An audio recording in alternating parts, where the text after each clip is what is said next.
le calme après la tempête. Quelques jours après avoir assisté, médusé, à la diffusion de l'interview événement que le prince Harry et Meghan Markle ont accordé à Oprah Winfrey, la reine Elisabeth II était de retour au travail. Ce vendredi 12 mars, Sa Majesté a participé à une réunion en visio pour célébrer la British Science Week, qui vise à saluer le rôle joué dans la société britannique par la science, la technologie, l'ingénierie et les mathématiques.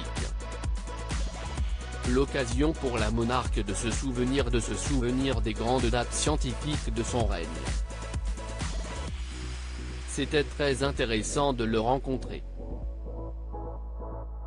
Et je suppose qu'être le premier, c'était particulièrement fascinant, a plaisanté Elisabeth II, qui l'a accueilli à Buckingham Palace en 1961. Durant cette réunion, elle a également été fascinée par les images de Mars capturées par Persévérance. Cela a été très intéressant de vous entendre tous. J'espère que les enfants ont aussi apprécié, ils pourraient aussi en apprendre quelque chose. Merci beaucoup.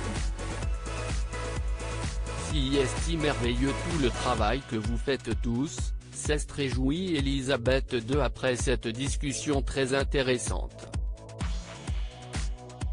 L'apparition de la reine survient quelques jours après que le palais a publié une rare déclaration en son nom à la suite de l'entretien de son petit-fils et de Meghan Markle avec Oprah Winfrey. Toute la famille est attristée d'apprendre à quel point ces dernières années ont été difficiles pour Harry et Meghan, a fait savoir Buckingham Palace. Les questions soulevées, en particulier celles sur le racisme, sont préoccupantes. Bien que certains souvenirs puissent varier, ils sont pris très au sérieux et seront traités par la famille en privé. Harry, Meghan et Archie seront toujours des membres de la famille très aimés. Les deux camps sont prêts à se réunir et à s'unir quelques jours après la publication de ce texte laconique.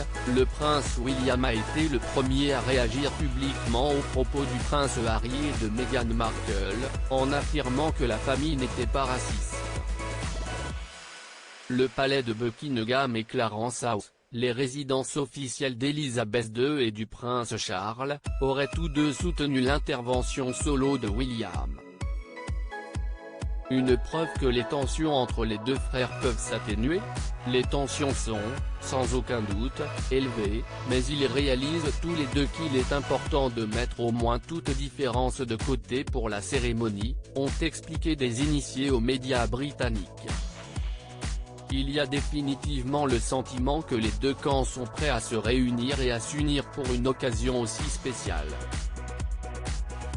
Toujours inquiète pour la santé du prince Philippe, Elisabeth II a préféré ne pas commenter les propos des Sussex.